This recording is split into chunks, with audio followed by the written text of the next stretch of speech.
learn about another voice and culture of Taiwan with We Love Hakka. 现在就让我们一起加入客家风情，大家来讲客家吧。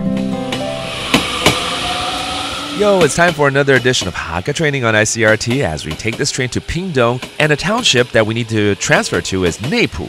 And to find out more about the history and traditions of a town, you gotta go to their old street. 今天呢，坐着火车到屏东啊，然后呢，转车要到内埔乡。那要了解一个乡镇的特色跟历史的话，当然直接到它的老街啦。待会儿 Leo 应该会带我们去那边走走喽。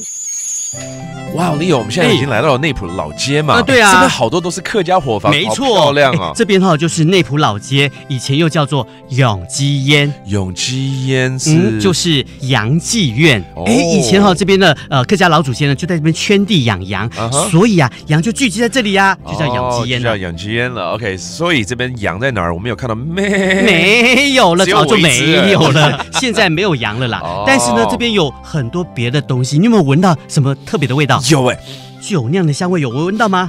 有这个味道，对。然后还有你最爱吃的面趴饭难怪有油葱味，那个应该是就是我们的板条了，对不对？就是客家板条就是有油葱味。然后再来一个叫做竹蛋干，这是早期客家地区的特色年菜之一哦。以前猪肉都拿去卖，然后猪胆跟猪肝我们就留下来腌起来慢慢吃。而且内埔地区这边的竹蛋干它的颜色是咖啡色的，不会很硬哦，所以你要吃吃看。我这一定要试试看。但是在我们吃之前呢，我们先来去看看这边的伙房，尤其是李氏宗祠，一定要来去看一看。就前面这一家嘛。对啊，里面还有一口古井到现在他们的子孙都还在用，这叫做饮水思源。真的，饮水思源之后我跟你讲，我要大快朵颐了。好，没问题，走。You won't find flocking sheep there anymore, but Yangji Yuan Old Street in Pingdong's Neipu area used to be where farmers gathered to sell their livestock.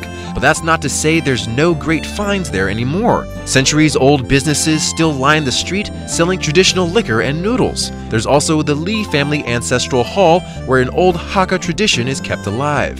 Sons and grandsons drink from an old well, symbolizing gratitude to those who have come before. And visitors can't miss the two Pengcheng halls, showcasing the Hakka's love of learning. 好，我们现在来教大家一些客语单字喽。好啊。像我们今天都在逛街嘛，shopping. How do you say that? On 街。On 街。Okay, let me stroll down the street or do some shopping.